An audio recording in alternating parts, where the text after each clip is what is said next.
छठ पूजा 2025। आज हम जानेंगे, श्रवण करेंगे छठ पूजा व्रत कथा। छठ पूजा का व्रत बेहद पवित्र और कठिन माना जाता है। धार्मिक मान्यता है कि इस व्रत का पालन करने में सूर्य देव और छठी मैया की असीम कृपा प्राप्त होती है। छठ पूजा के दौरान व्रत कथा का पाठ करना बेहद जरूरी माना जाता है। बिना व्रत कथा के छठ पूजा पूरी नहीं मानी जाती है। शास्त्र के अनुसार कार्तिक मास के शुक्ल पक्ष की चतुर्थी से सप्तमी तिथि तक छठ महापर्व मनाया जाता है। इसमें भगवान सूर्य और छठी मैया की पूजा होती है। छठ व्रत खास तौर पर पुत्र प्राप्ति के लिए किया जाता है। छठ पर छठी मैया के जयकारे के साथ आराधना की जाती है। छठ व्रत कथा। छठ महापर्व के लिए कई कथाएं प्रचलित है, किंतु पौराणिक शास्त्रों में इसे देवी द्रौपदी से जोड़कर देखा जाता है। यह व्रत देवी द्रौपदी ने किया था। शास्त्र के अनुसार जब पांडव जुए में अपना सारा राजपाट हार गए, तब द्रौपदी ने छठ का व्रत रखा था। द्रौपदी के व्रत के फल से पांडवों को अपना राजपाट वापस मिल गया। इसी तरह छठ का व्रत करने से लोगों के घरों में समृद्धि और सुख आता है।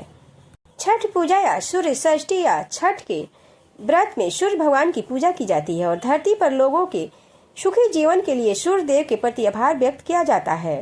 एक पौराणिक लोक कथा के अनुसार लंका विजय के बाद रामराज की स्थापना के दिन कार्तिक शुक्ल षष्ठी को भगवान राम और माता सीता ने उपवास किया और सूर्य देव की आराधना की। सप्तमी को सूर्योदय के समय पुनः अनुष्ठान कर सूर्य देव से आशीर्वाद प्राप्त किया था। अगर यह वीडियो पसंद आए तो चैनल को सब्सक्राइब एवं वीडियो को लाइक शेयर अवश्य करें। एक पौराणिक कथा के अनुसार राजा प्रियव्रत से जुड़ी मिलती है। इस पौराणिक कथा के अनुसार प्रियव्रत नामक एक राजा हुआ करते थे। राजा और उसकी मालिनी पत्नी हमेशा दुखी रहते थे क्योंकि इनको कोई संतान नहीं थी। उन्होंने संतान प्राप्ति के लिए कई उपाय किए, लेकिन नतीजा कुछ न निकला। एक बार संतान प्राप्ति की कामना के लिए राजा प्रियव्रत और उनकी पत्नी महर्षि कश्यप के पास गए और कहा कि हे महर्षि, हमें संतान प्राप्ति का कोई उपाय बताएं। उनका दुख सुनकर महर्षि कश्यप ने संतान प्राप्ति के लिए राजा के यहाँ यज्ञ का आयोजन करवाया। महर्षि कश्यप ने यज्ञ आहुति के लिए बनाई गई खीर को प्रियव्रत की पत्नी मालिनी को खाने के लिए कहा। राजा ने अपनी पत्नी को वो खीर खिला दी और खीर के प्रभाव से राजा की पत्नी गर्भवती हुई। फिर 9 महीने बाद रानी को पुत्र हुआ, लेकिन वह मृत पैदा हुआ। यह देखकर राजा और रानी बहुत ज्यादा दुखी हुए। इसके बाद राजा प्रियव्रत अपने मृत पुत्र को लेकर शमशान गए और पुत्र वियोग में प्राण त्यागने का प्रयास करने लगे। उसी समय शमशान में देवी प्रकट हुई। देवी ने राजा प्रियव्रत से कहा, मैं ब्रह्मा की पुत्री देवसेना हूँ। सृष्टि की मूल प्रकृति के छठे अंश से उत्पन्न होने के कारण मैं षष्ठी कहलाती हूँ। तुम इसलिए परेशान हो, मुझे बताओ। राजा ने सारी कहानी बताई। इसके बाद षष्ठी देवी ने राजा प्रियव्रत से कहा कि अगर तुम मेरी विधि पूर्वक पूजा करोगे और दूसरों को भी मेरी पूजा करने के लिए प्रेरित करोगे तो तुम्हें अवश्य पुत्र रत्न की प्राप्ति होगी। राजा ने देवी के कहे अनुसार कार्तिक शुक्ल पक्ष की षष्ठी तिथि को व्रत रखा। देवी षष्ठी की तिथि विधान और विधि से पूजा की। बाकी लोगों को भी षष्ठी देवी की पूजा करने के लिए प्रेरित किया। षष्ठी देवी की पूजा के फल स्वरूप राजा की पत्नी रानी मालिनी एक बार फिर से गर्भवती हुई और 9 महीने बाद उन्हें एक पुत्र रत्न की प्राप्ति हुई। धार्मिक मान्यता है कि इसके बाद से ही कार्तिक शुक्ल पक्ष की षष्ठी तिथि पर छठ पूजा और व्रत करने का शुरुआत हुआ। महाभारत काल में माता कुंती के पुत्र कर्ण को दानवीर माना जाता था। कर्ण को माता कुंती के साथ ही सूर्य देव का पुत्र भी माना जाता था। कर्ण को सूर्य देव की कृपा विशेष प्राप्त थी। कर्ण नियमित रूप से सुबह उठकर घंटों पानी में खड़े होकर सूर्य देव का अर्घ देते थे। सूर्य देव की कृपा से कर्ण एक महान योद्धा बन गए। छठी पर्व के पूजा की संपूर्ण व्रत कथा। श्री जन्मेजय ने वैशंपायन से पूछा कि दुरात्मा दुर्योधन द्वारा कपट रूप जुआ से परास्त पांडव लोग वनवास के लिए भेजे गए तो जंगल में जाकर उन्होंने क्या किया। वैशंपायन जी बोले, हे जन्मेजय सुनो, वह पांडु के पुत्र पांडव लोग अत्यंत दुख सागर में डूबे हुए वनवास के लिए घोर जंगल में जाकर दुख और चिंता में चिंतित हो वन में रहने लगे। वन के फल फूल खाकर पृथ्वी तल में शयन करते हुए केला और भोजपत्र का वस्त्र पहनकर दुख के दिन काटने लगे। राजकन्या सुख को भोगने वाली पतिव्रता धर्म को पालती हुई जगजननी गजगामिनी द्रौपदी भी पतियों के साथ वन को गई थी। जिस स्थान में द्रौपदी सहित पांडव लोग थे, वहां पर वे ब्रह्मवेता तपोरूपी 88,000 मुनि लोग जा पहुंचे। ऋषियों को आए हुए जानकर महाराज युधिष्ठिर अत्यंत चिंता में घबरा उठे कि इन महात्माओं के भोजन के लिए क्या प्रबंध करें। जब युधिष्ठिर को यह चिंता हुई कि भोजनार्थ क्या उद्योग करे तो मुख को चेष्टा मलिन किए स्वामी युधिष्ठिर को देखकर द्रौपदी अत्यंत दुख से व्याकुल हो गई। उसी क्षण द्रौपदी नीच पुरोहित महाराज धौम्य से पवित्र आसन पर बिठाकर प्रदक्षिणा पूर्वक नमस्कार करके नेत्रों में आंसू भरकर कुल धर्म रक्षक द्रौपदी प्रेम पूर्वक गदगद वचन बोली, हे धौम्य, हे महाभाग, इन दुखी पांडु पुत्रों को देखो। हे स्वामी, इनके दुख को देखकर क्या आपका हृदय दुखी नहीं होता? दुख नासार्थ कोई व्रत मुझसे कहिए जिससे इनका क्लेश शांत होए। थोड़े ही उपाय से प्रत्यक्ष पुण्य देने वाले व्रत कहिए जिससे हमारे स्वामी पृथ्वी तल में दुखी होए, जिससे शत्रु का नाश हो और हमारी दुखों का नाश हो और हमारे स्वामी पृथ्वी तल में सुखी होवे, निज राज लक्ष्मी वापस मिले और इस समय हमारे यहाँ आए हुए ब्राह्मणों को भोजन कराने को मिल जावे। हे महाभागे, हे महाविभ्य, ऐसा कोई उपाय वर्णन करिए। द्रौपदी के यह वचन सुनकर वैशंपायन जी जन्मेजय जी से कहते हैं कि ब्राह्मणों में श्रेष्ठ महाराज धौम्य जी प्रसन्न होकर ध्यान स्थित द्रौपदी से बोले, हे पंचाल पुत्री, एक उत्तम व्रत को सुनो, जिस व्रत को पूर्व समय में नाग कन्या के उपदेश से सुकन्या ने किया था। हे महाभागी, स्त्रियों के साथ तुम अनेक विघ्नों को शांत करने वाले रवि षष्ठी व्रत को करो। द्रौपदी बोली, हे विप्र, आपका कहा हुआ व्रत कैसा है और उसकी विधि क्या है? इस व्रत में किसका पूजन किया जाता है? वह नाग कन्या कौन थी और किस हेतु उसने इस उत्तम व्रत को किया? हे महाभागे, यह सुकन्या आश्चर्य रूप व्रत को करने वाली कौन थी? मेरे इस संशय को आप निवारण कीजिए। इस भांति द्रौपदी के प्रश्नों को सुनकर धौम्य जी बोले, हे देवी, सतयुग में एक शर्याती नामक राजा थे जिनके 1000 स्त्रियां थी, जिनसे एक ही कन्या उत्पन्न हुई थी। उस राजा के कन्या को छोड़कर दूसरी संतान न होने के कारण वह कन्या अति प्रिय थी और वह पिता के घर में वृद्धि को प्राप्त होने लगी।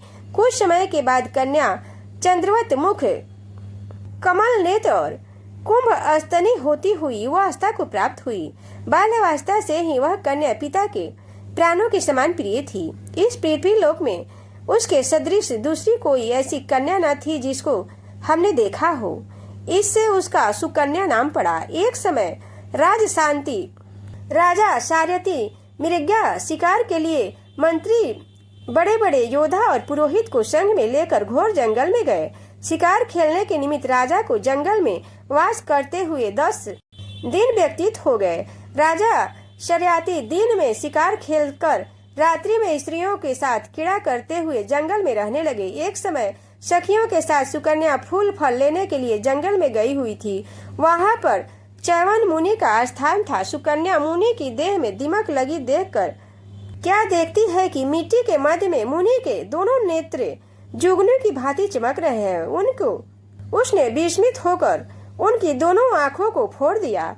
तब तो मुनि के नेत्रों से रुधिर की धारा बहने लगी और वह चको राक्षसी सुकन्या फूलों को लेकर सखियों के साथ गृह को चली गई। च्यवन मुनि के नेत्र सुकन्या द्वारा जो फोड़ दिए गए, इससे राजा और सेना का मल मूत्र आदि सब बंद हो गया और सभी हाहाकार करने लगे। जब 3 दिन और रात्रि व्यतीत हो गए तो व्याकुल होकर अपने पुरोहित से राजा ने पूछा कि हे मुनि सतम, किस हेतु हमारा मल मूत्र बंद हो गया है? सो आप दिव्य दृष्टि से देखकर कहिए। राज पुरोहित जी बोले, हे राजन, भार्गव वंशी च्यवन नामक एक ऋषि इसी वन में घोर तपस्या कर रहे हैं, जिनके शरीर में दीमक लगकर मांस खा गए हैं तथा हड्डी मात्र मिट्टी से लिपटी हुई है। हे राजन, आपकी कन्या ने अज्ञानतावश उन महाराज के दोनों नेत्रों कांटों से फोड़ दिया है, जिससे रुधिर बह रहा है। उन्हीं के क्रोध से यह कष्ट उपस्थित हुआ है। सो राजन, आप उनसे प्रसन्न करिए और अपनी कन्या उन्हें दे दीजिए। कन्यादान से यह मुनि च्यवन जी प्रसन्न हो जाएंगे। यह पुरोहित के वचन सुनकर राजा शर्याती सुकन्या के साथ लेकर ऋषि के पास गए और जल छोड़ने पर हड्डी मात्र के दर्शन हुए। नेत्रहीन ऋषि को देखकर राजा बोले, हे प्रभु, मेरी कन्या ने अनजाने में यह अपराध किया हुआ है जिससे आपके ये नेत्र फूट गए हैं। हे मुनिवर, आपकी सेवा के हेतु हम अपनी कन्या आपको देते हैं, जिसमें आपको कष्ट न होवे। राजा के वचन सुनकर ऋषि जी बड़े प्रसन्न हुए। उसी समय राजा शराती ने सुकन्या को ऋषि को दान कर दिया। राजा से सुकन्या पाकर मुनि अति प्रसन्न हुए और क्रोध शांत हो गया। तब राजा को मलमूत्र और सेना सहित प्रसन्न चित्त राजा अपने देश को गए। वह सुकन्या नेत्रहीन चंद्र ऋषि की सेवा करती लगी। वह सुकन्या कार्तिक मास के एक दिन जंगल के हेतु कर दिया। वह सुकन्या कार्तिक मास में एक दिन जल के हेतु कर दिया। पुष्पकरणी छोटे तालाब में गई। वहां पर उसने अनेक आभूषणों से युक्त नाग कन्या को देखा। श्री कश्यप जी के यज्ञ मंडप में सूर्य भगवान का पूजन करती हुई नाग कन्या को देखकर सुकन्या धीरे से पास जाकर पूछती है, हे महाभागे, आप क्या करती हैं, जिस कारण यहाँ आई हैं? सुकन्या के इस वचन को सुनकर नाग कन्या बोली, हे साध्वी, मैं नाग कन्या हूँ। व्रत धारण कर कश्यप जी के पूजनार्थ यहाँ आई हूँ। सुकन्या बोली, इस व्रत का और पूजन का क्या प्रभाव है, क्या फल है? इस पूजा की विधि क्या है? किस महीने और किस तिथि को यह उत्तम व्रत किया जाता है? नाग कन्या ने कहा, कार्तिक शुक्ल षष्ठी को सप्तमी युक्त होने पर सर्व मनोरथ सिद्धि के लिए यह व्रत किया जाता है। व्रती को चाहिए कि पंचमी के दिन नियम से व्रत को धारण करें। सायंकाल में खीर का भोजन करके पृथ्वी पर सोएं। छठ के दिन व्रत करें। दिन में 4 रंगों से सुशोभित मंडप में सूर्य नारायण का पूजन करें और रात्रि में जागरण करें। अनेक प्रकार के फल और पकवान आदि का नैवेद्य और सूर्य नारायण की प्रीति के लिए गीत वाद्य आदि से गीत गाकर बजाकर उत्सव मनावें। जब तक सूर्य नारायण का दर्शन हो नहीं जाते तब तक व्रत धारण करें। प्रातः काल सप्तमी को सूर्य नारायण के दर्शन करके अर्घ देवें। प्रातः काल सप्तमी को सूर्य नारायण के दर्शन करके अर्घ देवें। दूध, नारियल, कदली फल, पुष्प, चंदन से 12 नामक सूर्य के ही उन्हीं के नामों का उच्चारण करते हुए और प्रत्येक नाम से दंडवत प्रणाम करते हुए अर्घ दें। जगत के सविता, जगत के नेत्र, जगत के उत्पत्ति पालन नाश के हेतु त्रिगुण रूप त्रिगुणात्मा ब्रह्मा विष्णु शिव रूप सूर्य नारायण को नमस्कार है। इस प्रकार इस व्रत को करने से सूर्य नारायण महाघोर कष्टों को दूर करके मनवांछित फल को देते हैं।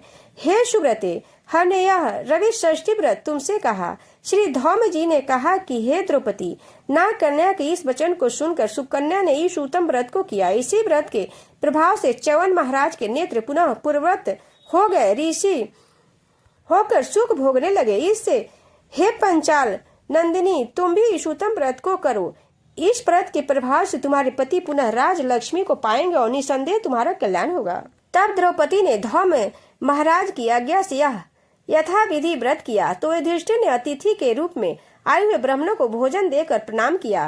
वैश्य पायन जी ने कहा कि हे जन्मेजय, धौम जी से इस उत्तम व्रत को जानकर द्रौपदी ने किया और इसी व्रत के प्रभाव से द्रौपदी पांडव सहित पुनः राज लक्ष्मी को प्राप्त हुई। जो कोई स्त्री इस पुनीत व्रत को